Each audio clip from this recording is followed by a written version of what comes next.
welcome back to another episode of Money Maketh Man. I'm your host, Ergnije, aka OG, and this is another episode of your favorite show. So on this episode, I'm starting a new series on my show. It's called Campus to CEO, where I talk to young people who started their entrepreneurship journey while in school and have sustained it post-graduation. And to start off this amazing series I'm talking about, I have my friend who I've known for almost 10 years, actually. I met him during my orientation week in university, so it's an OG. Please welcome to my show the CEO, Zahn Studios, owner of Suya Truck, videographer, cinematographer, Tekena Nyingifa Williams. Hi, TK. Quite an introduction. Yeah, so it's not easy to own business in Lagos and Abuja. If it's you run now. Hi, TK. Welcome to my show. Thank you so much. It's a pleasure. How's your day going? How's the week? How are you so far? So far, so good. We're in Lagos. Can't say much, but yeah. TK is an Abuja boy, so this Lagos is a cultural tourist for him. So like I said, I met TK 2016. He was a year above me in uni. And he majored in communications and multimedia design, right? And he was a smart boy, but he's always had a camera in his hand for as long as I've known him. He was always taking pictures. He was always covering events. So him opening Zahn Studios was not, weird for me because we kind of saw it coming. But did you always know you would be an entrepreneur? Or did it just happen? Okay, so I would say, first of all, I'm a creative. And I didn't always know I was going to take this path because when I went to AUM, I went in to study computer science. Yeah, you didn't know that. At the time you came to AUM, I was still studying computer science. So I did computer science for 2 years. I think that came from, being a child and playing with video games and wanting to program, etc. There was always that tech side to use the child. So when I did realize that every single time I was on the camera, I was in the CMD lab where I had no business playing with cameras, started doing graphic designs. I even did DJing for a while. You didn't know that as well? No, I don't remember DJ era, but I did. I was a DJ for a while. I was just basically in the, let me say, on the outside space. I didn't like the being coding always made me be on my own and you have to just focus on everything. So even today when I shoot videos, my worst part is editing because it's kind of seclusive. Okay. So I always wanted to do things that made me be outside, be active. So yeah, I switched in my second year to CMD, and then I studied film.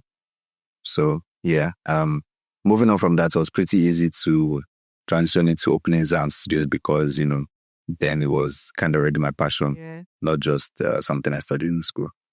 Okay, side note, when you had that switch, like, did your dad, what was the reaction from your parents? They were like, what was this so?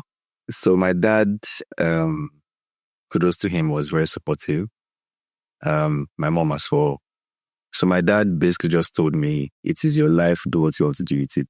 Then he went on to say, if you make a mistake, you own it. So I really appreciate that about him because if he deterred me, I won't be who I am today. And I don't know who I would have been if he decided to deter me. I will leave a note under this to anyone that is struggling with the parental Support. Is it support?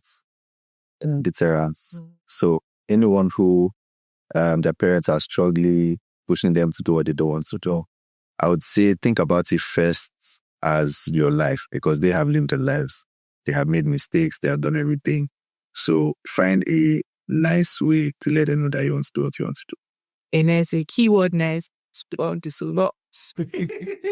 But also like on the being a young person, especially in uni, having dreams, being able to guide a young person is another skill that most people don't have. So to parents, they should also be supportive. Like support all the dreams. It's very important. Okay. So what was the thing that happened to you, when you started your business and you said that's okay, I can actually have this thing. Like what was the green lights? Or what would you say was that defining moment that you're like, you know what? this for the long run? So I didn't start Zahn Studios immediately. When I left university, I worked for a couple people. The person I worked for the longest was Chef Stone, that's Reddish Chronicles. So at the time, I wasn't an entrepreneur, I was just a staff. I was still doing media. But then I began to realize that I wanted to do this on my own. More importantly, I wanted to reap all the benefits of what I was doing. It was with salary earner. That's very important. Salary earner wasn't working for me. Yeah. So, two things. First of all, I had a mentor. Okay. And secondly, when I got my first paycheck. Yeah. So, with my mentor, it's kind of like someone in your ear always telling you, you can be who you want to be. Because I personally didn't believe it. There's this comfort that comes with being in a 9-to-5 spot where you have, that salary coming every month. Yeah. I think I was on a panel 2 days ago, and I told them as well, there's this Instagram video I saw one time of someone explaining the difference between entrepreneurship broke and salary broke.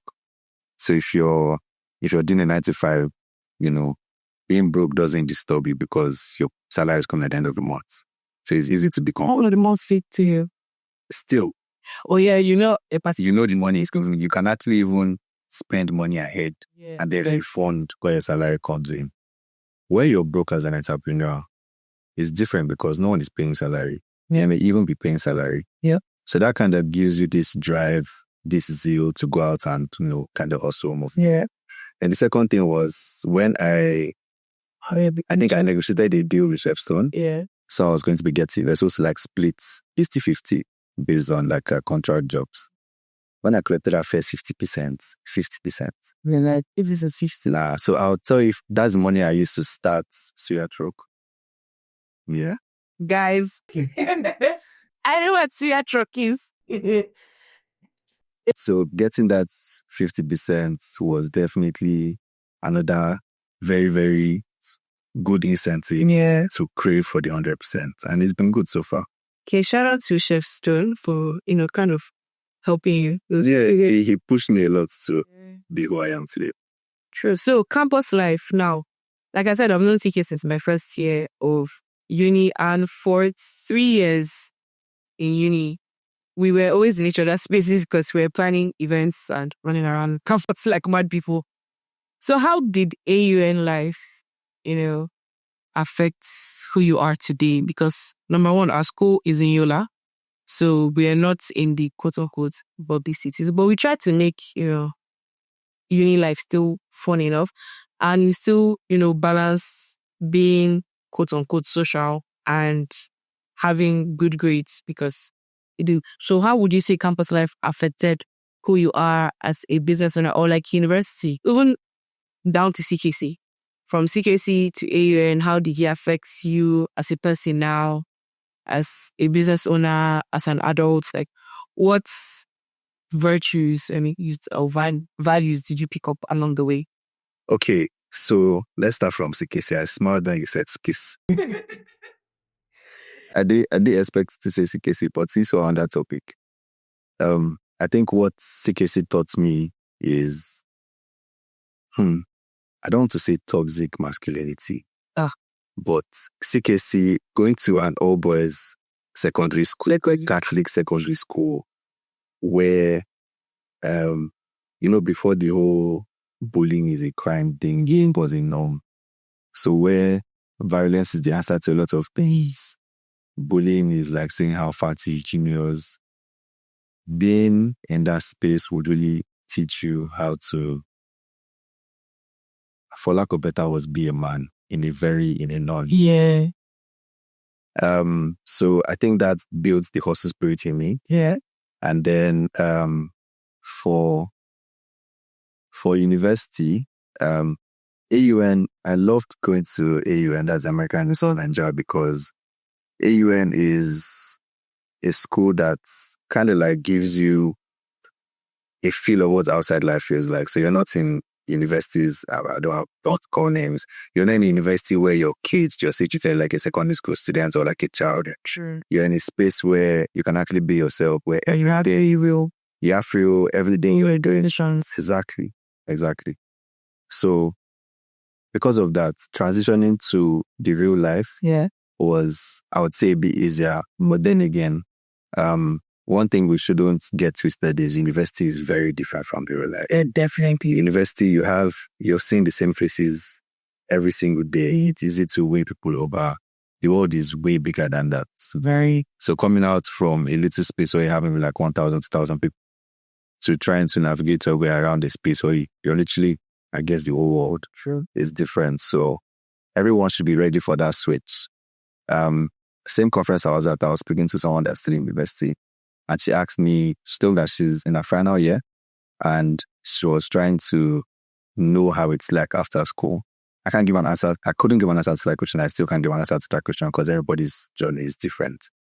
So when you're leaving university, I think the best thing for you to do is to even not know what you want to do, because that gives you the ability to explore. Yeah, you're like a blank come out when you come out. Another thing I would say with moving from university to the real world is that you should have at the back of your mind that not everybody is you and not everybody's trained like you. So when interacting with people, you shouldn't set yourself up for disappointment, because like you might have expectations in your head because you feel if it was the other way around, this is how you would have treated this person.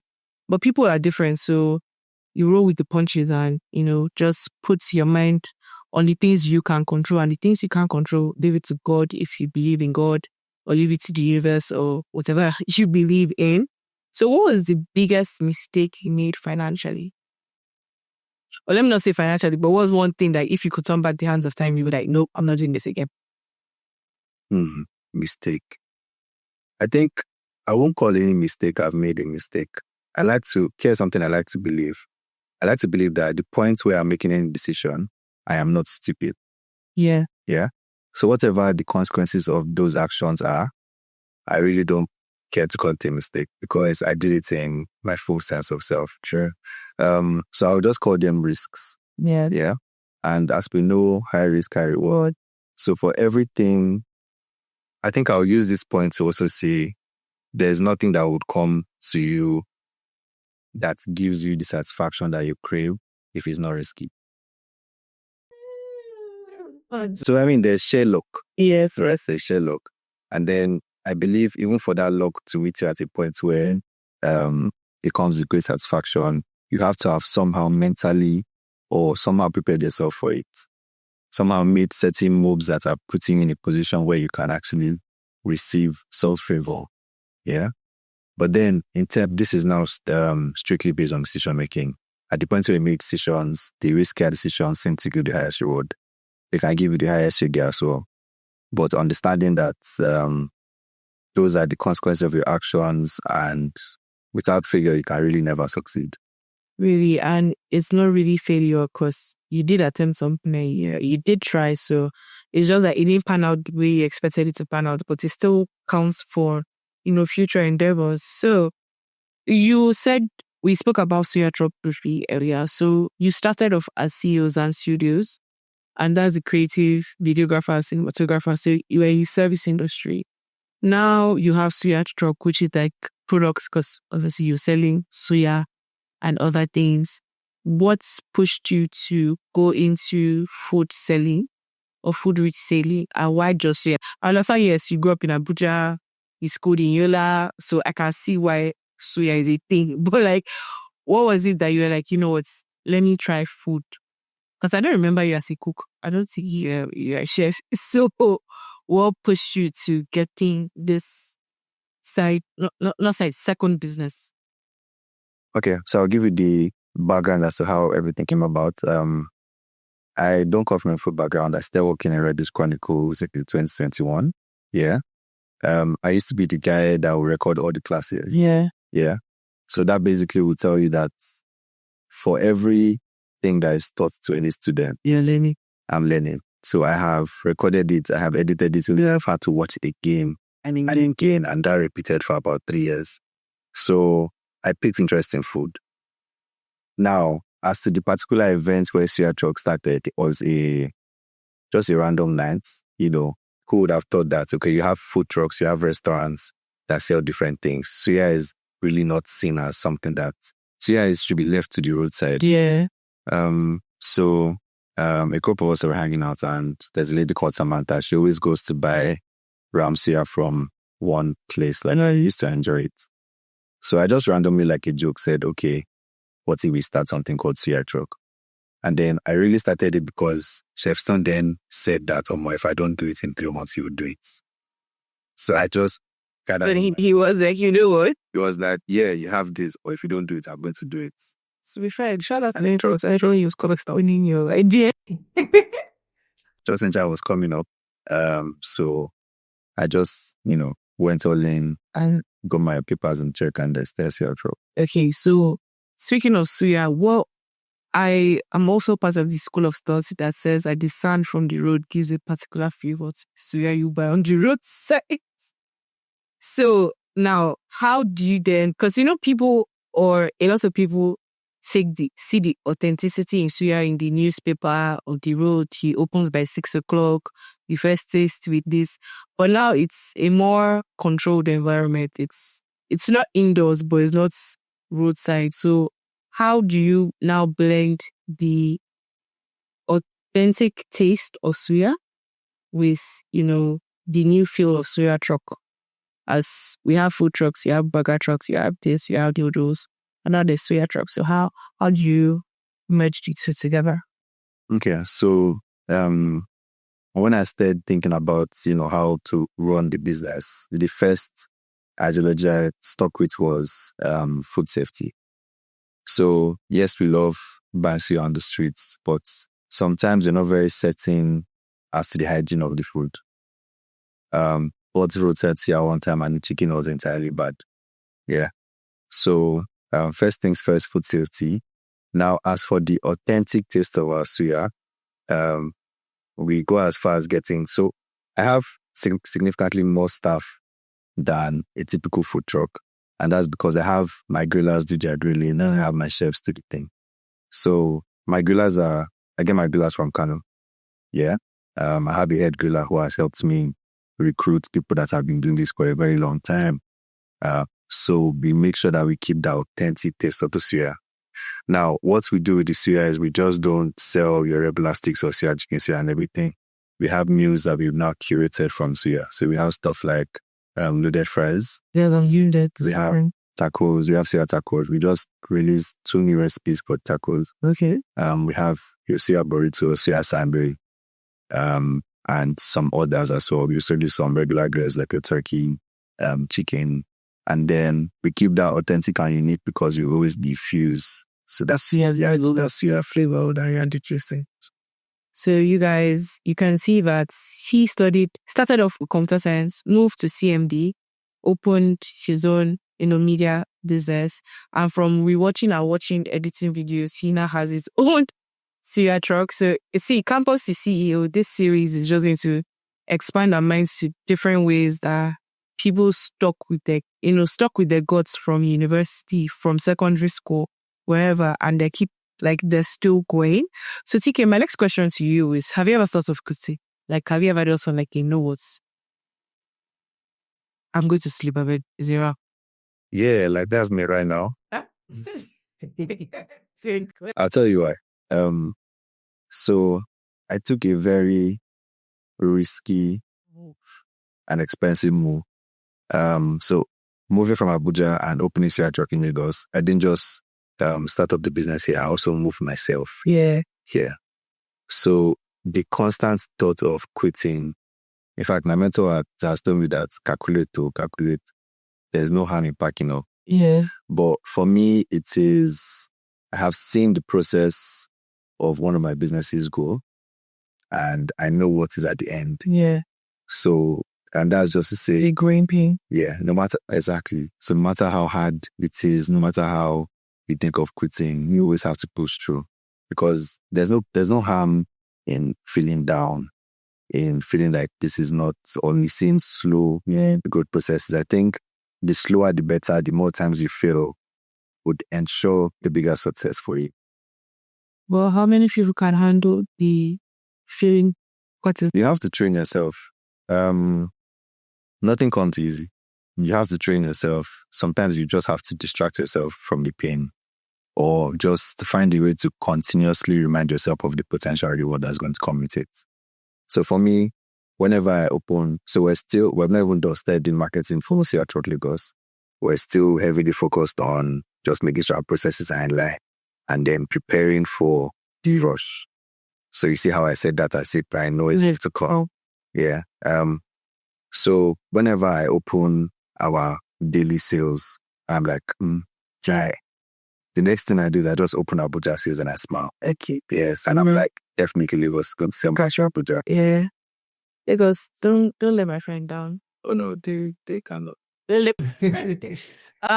So in the recent, let's say, post-COVID-19, the whole, I don't want to call it a fad, but there's been a higher demand for cinematographers, videographers, even people can step out now without having like a whole clean video. Content houses are popping up left, right, center because content creation, videography, cinematography to an extent is becoming more of a thing. And it has also created more jobs in a way because if you can be a videographer, you can be a reel maker, you can be a content creator. There are people who are paid to, create content during weddings. With all of that, do you think the arts or the craft is properly appreciated? Have you ever gotten no be just the whole camera? Why do A lot, even from my friend. I don't think I think there's generally a problem in Nigeria. Why I say so is if you own a craft business, the US, a handiwork, yes, you're paid more. So plumbers, people that do handiwork are generally paid more. So people that are cinematographers, photographers are paid more. Yeah. But in Nigeria, we believe that because it's not a product, because there's no initial costs that goes into delivering that set, you shouldn't have to pay so much. So it's hear people tell you it's just a old camera. Now. You're not asking me how much I paid for school to learn it. You're not asking me how many hours I put into it. You're not asking me how much the camera is. And let me just say it now. My camera set is maybe like roughly 20 million. I remember one time you wanted to buy a Sony camera, I think you told me like 2K that time or something like that. Yeah, that's even. I was like, I'm sorry, why? If you want to, okay, so I use an FX3. That camera is, I think current value, at the time I bought it was at 6 million. I'm not sure what the current value is. It's probably cheap. Then you're buying a lens of 4 million. You're buying lenses of 2.8 million. You're buying a drone of 2.5 million. You're buying different accessories. You're still paying for courses that would, enhance your skill. And other investments, I pay salaries as well.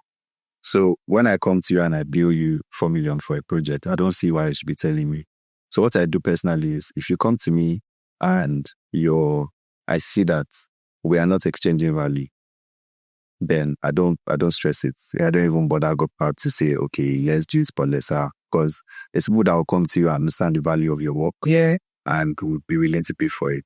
The value I'm giving you is a piece of content that I can use to heavily promote your brand. The value you're giving me is you're paying the value for it better. So for people that are doing especially content creation currently, I would say the best thing you can do for yourself is to master your craft to the best that you can. Yeah. So when you put a price to it, nobody can get it. True. Yeah. True. Okay, what do you have to say for, how people say, should we have the whole iPhone 16?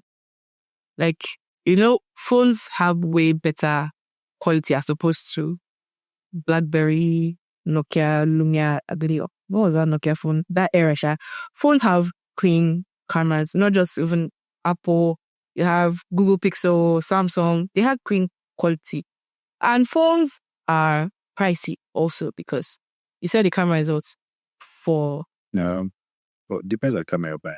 Yeah, you still buy lenses and whatnot. So, how do I put this? Do you think a phone can do what a camera can? Do you think? Yes, I believe that a phone can say certain restriction. It is certain restriction. So, it's good that we have content creators now. In fact, I myself am a content creator still. Most of the process reels I shoot for my Instagram, I shot on my phone. I don't believe in bringing out a 6 million camera to record sometimes visible on Instagram. Now you have brands that want to amplify the content more than social media, maybe YouTube, TV, websites. That's where you need cinematographers. Yeah. Then you have brands that just want their content to look a certain way that if one cannot achieve, you reach out to a cinematographer. But I believe even also for the viability of your business and to make sure your expenses are not so high, it's always easier to employ a content creator that can use a phone. So which is why I didn't talk about gadgets here. I talked about skill. Yeah. Our phones work very well for social media because they are made on the phone and they are displayed directly on the phone. Yeah, so it's easy. But if you try to use the content that you shoot on your phone to maybe amplify on a billboard, then you begin to see how much limitation you have, especially with the resolution of the video. So if you want to shoot for just Instagram, sure, you can use your phone. So far you have the skill to produce. Okay, before we wrap up, I have 2 questions for you. What do you think? Now you've been on the service side, now you're on the product side.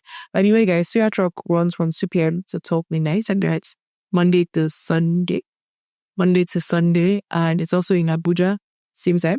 No, in Abuja, we open by 12. 12 goes by 11. Yeah. 12 to 11 in Abuja and 2 to 12 in Lagos. So just find Suya Truck, guy. Go have some Suya tappers. But yeah, as someone who has been on both the service side and the product side, what do you think are or is the biggest, stumbling block, or how do I put it? Biggest restriction or issue as a business owner in Nigeria? Like, what are the things that your village people, quote unquote, put in place for you? So as you said, as a business owner in Nigeria, and that sentence, you answered the question. Every environment has its peculiarities, but being on the service side and the product side, not how customers, perceive your product and say, oh, is it not just customers aside, like the bottlenecks rather in setting up a business or in growing in business or the taxation or the everyday. First things first, I'll say Nigeria is a factor. Yeah. Nigeria, I would say, tries its best to support businesses, but there's still a lot of issues. Some of it is access to good roads. Some of it is just, too many bodies you have to kind of like answer to, as opposed to just one general body. Unclear regulations. So somebody can just wake up one day, come and say, you're supposed to be paying this. Yeah. And I'll give you an example. In Abuja, we have, I think you guys have Lagos State something, but in Abuja, we have AMAC. Yeah. The area council that basically manages. Yeah. So you have to do a food safety test for your staff because they're handling food. So we had paid for the tests and everything. We had gotten the certificates, and then they come to us a couple months later and tell us that our test is invalid because they no longer use that vendor. We used that we did the test with. So we had to pay again because when you don't do that, they now slam non-compliance with you. I always think that they just frustrate you. So that's one challenge that I personally have experienced. I'm also in a group that has a lot of restaurant vendors, and I hear the craziest things. The more NAFDAC is, and NAFDAC has no business with a restaurant. NAFDAC has no business. So they came to a friend of mine, they came to our restaurant, and they were trying to tell her that some items that she has on shelf are not NAFDAC registered. Okay, or I don't know if it's registration or whatever, but that is not on her. Go and look for the company that notices that item and stop them from distributing. Exactly.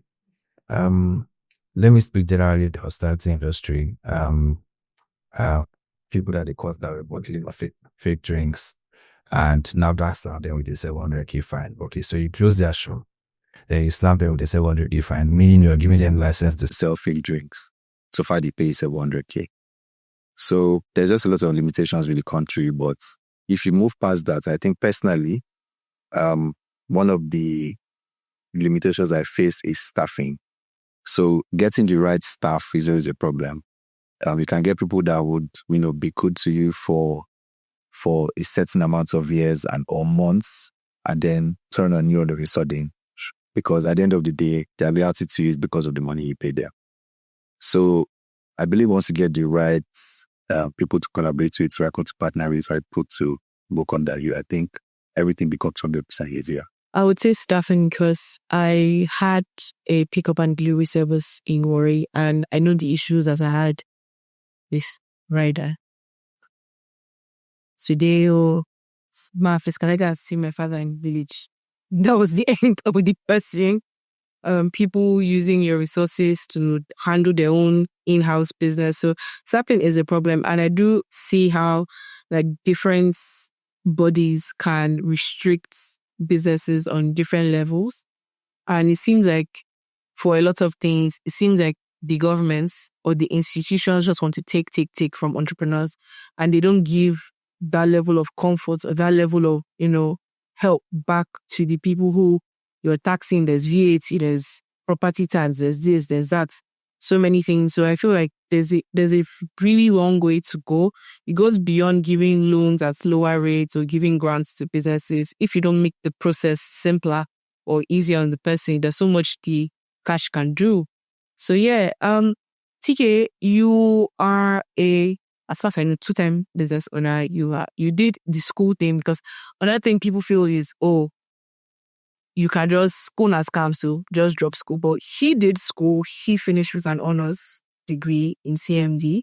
So I was a first-hand witness to that. So you did school, you started the business, you have 2 businesses. So what would be your one advice, or the advice you wish somebody told you, like younger you, to say, okay, this will help you along the way? So just to advise the young people that are listening, younger people, anybody really, or people who have started something in school and they have dreams to keep it and expand it. What would your advice basically? Okay, so I'll speak from my creative side. I think now creativity is usually juxtaposed with passion, meaning that for it to be creative, you have to be passionate about it. That's a known fact. But in the first place, I think everybody needs to learn the business of what they're doing. So one challenge I had when I was starting off is I didn't understand the business of being a creative. So I was just a passionate creative. Being a passionate creative doesn't put money in your pockets. It doesn't do anything for you. You don't understand your contracts, don't understand your value as a creative. We're on this earth to survive, right? And money to make man survive. Exactly. So let's be real. In as much as you should let your passion always drive you, you need to also take the time to understand the business of everything you're doing. That's the only way you're going to be able to scale, and the way you're going to be able to be successful at your business. Yeah. So understanding the business and not just going for the passion, and knowing how to, put in the work, so that when you put a price to your name or to your brand, nobody goes, hello, what are you doing? So thank you so much, TK, for coming on my show. And thank you for being the first guest on this Campus to CEO series. And thank you to my viewers for watching. Hopefully you made it to the end. Make sure to comment, share, like, and subscribe. Tell a friend about Money Maketh Man. And until the next time you see my face, do have an amazing day. Bye.